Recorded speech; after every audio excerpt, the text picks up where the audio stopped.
And from Colorado, Representative Lauren Boebert. Gentlewoman is recognized. Thank you, Mr. Speaker, and thank you to my colleague Ana Paulina Luna for leading on this very important issue. Adam Schiff is a complete disgrace to our nation and to our Constitution. He put the American people through 4 years of an endless impeachment hoax that he knew from the beginning was a lie. He represents the worst of permanent Washington, using his position of trust to lie to the American people. He received intelligence briefings that other members and the public did not have access to. And he used this position of trust to lie and to advance his own partisan agenda. Schiff's disgraceful time in Congress has destroyed Americans' faith in our institutions. Today, I am proud to stand with my colleague and friend from Florida, Ana Paulina Luna, to try and undo some of the damage that Adam Schiff has done by finally holding this crook accountable. Today, we are saying enough is enough by censoring him, and referring him to the Ethics Committee. I told the American people that he had proof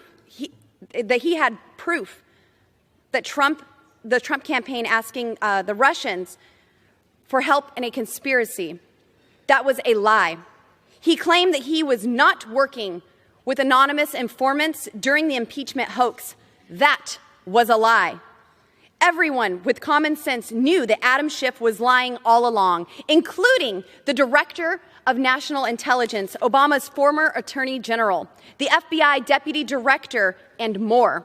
But Adam Schiff doubled down on his big lie, claiming he had a smoking gun, proof of a conspiracy. But the only conspiracy going on was his conspiracy to defraud the American people by taking down their duly elected president. I yield 4 minutes to Representative Boebert. The gentlewoman's recognized. When Adam Schiff got caught lying, he did what all liars do and tried to cover the truth even more.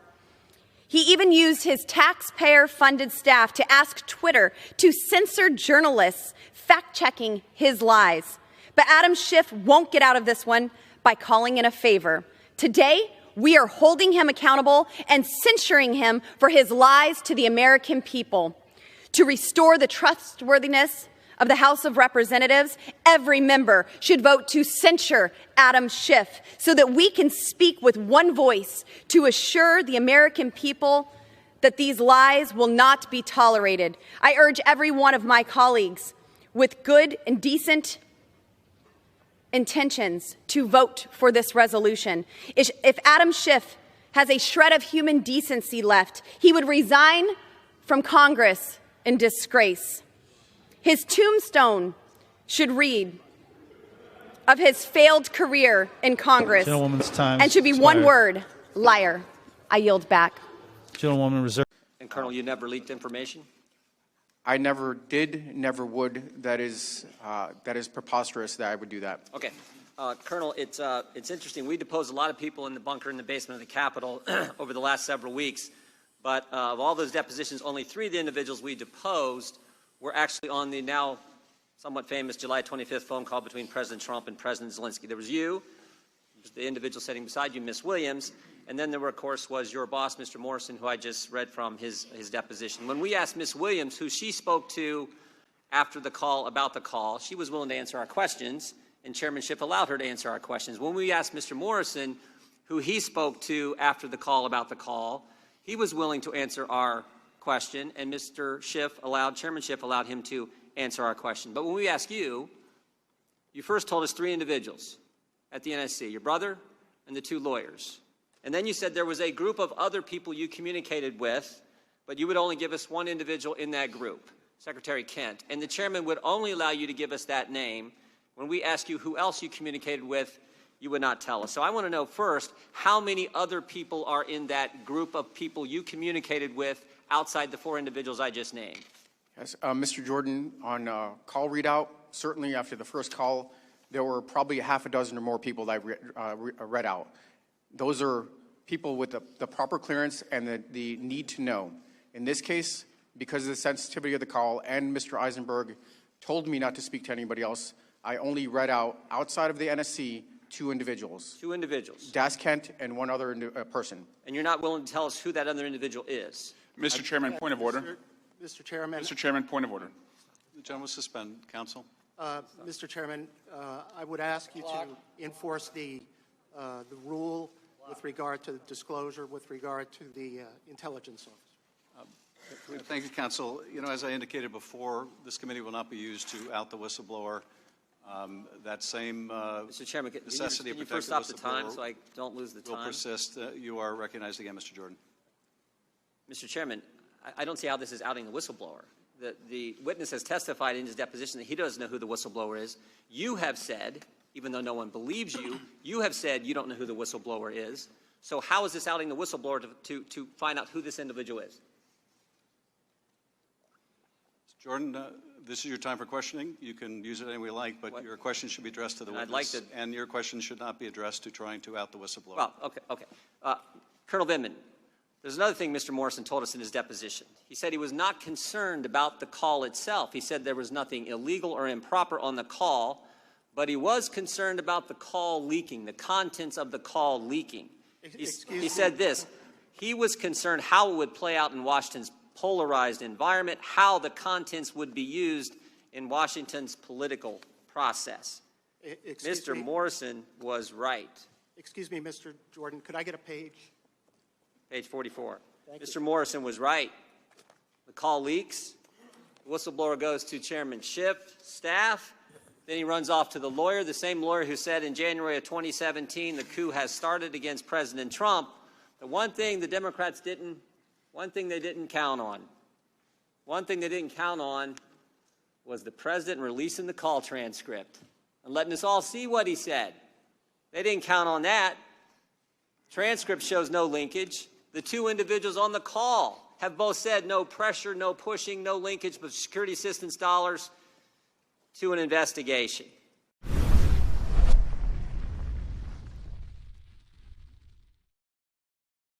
California is recognized.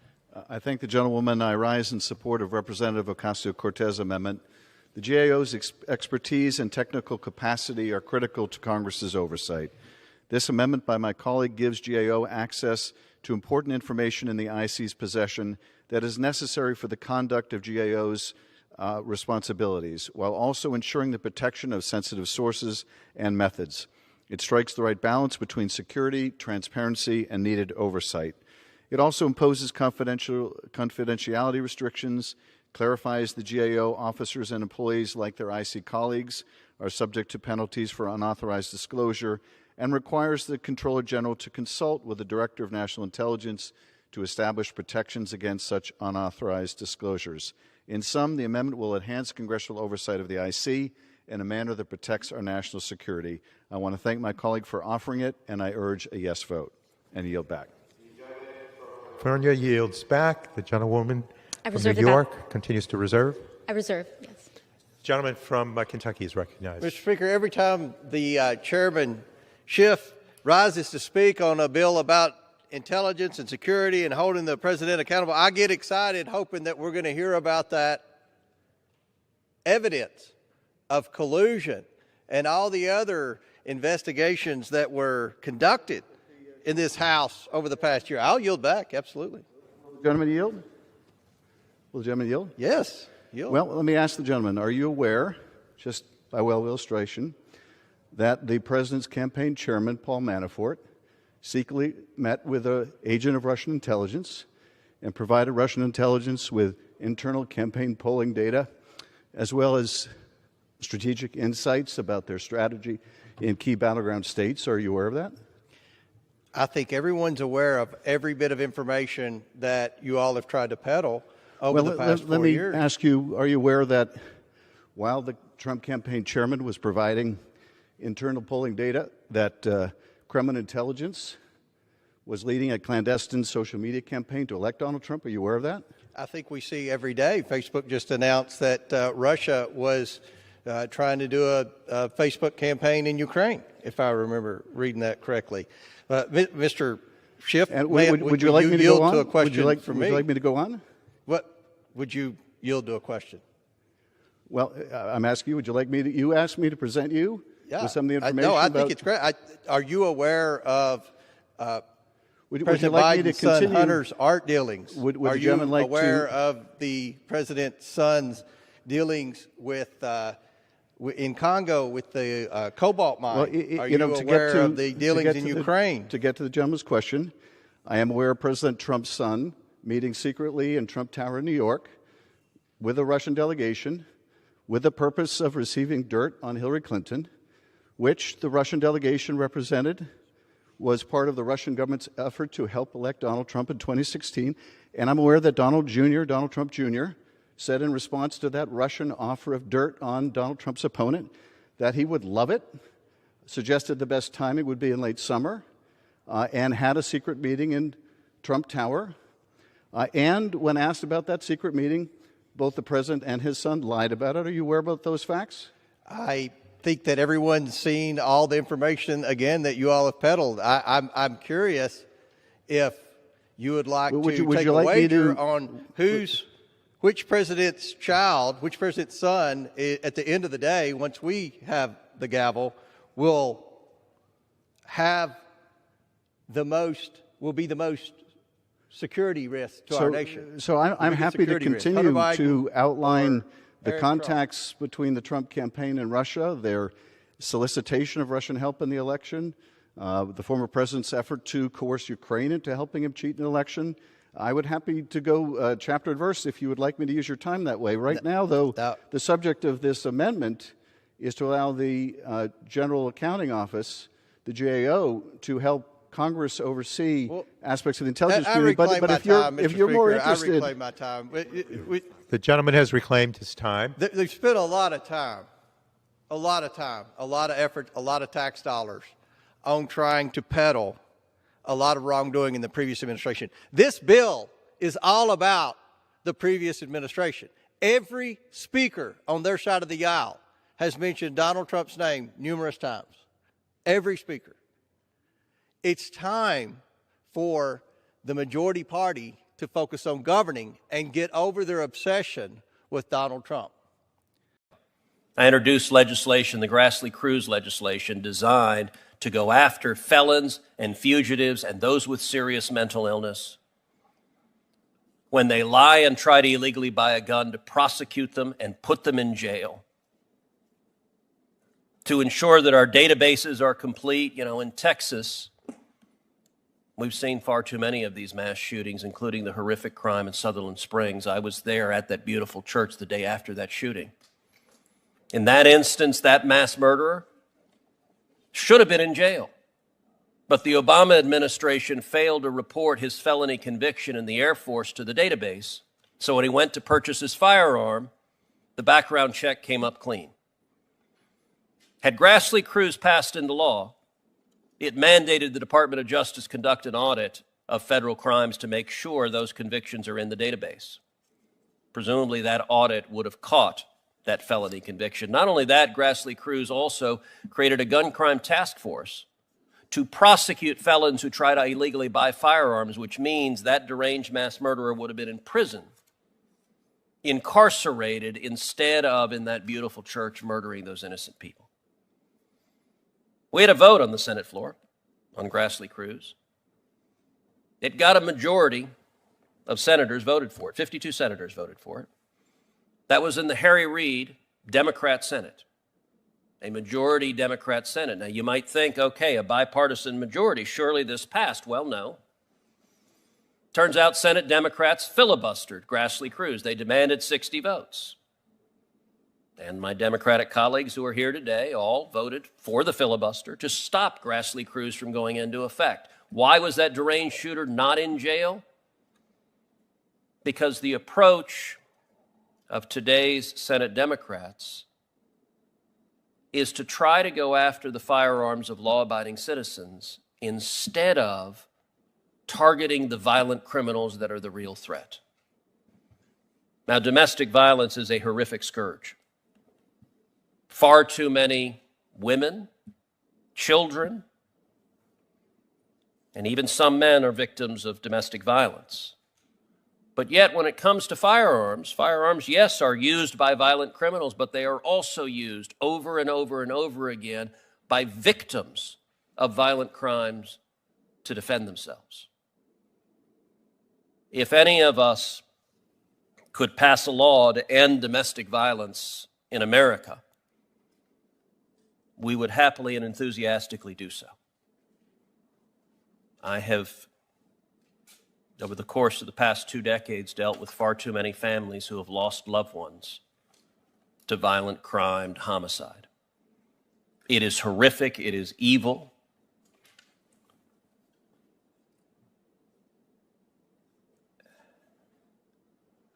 But disarming people in situations where they themselves are potentially at risk risks increasing the chances of violence.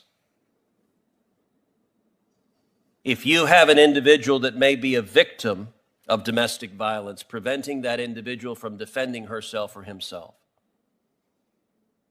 is a uniquely bad idea.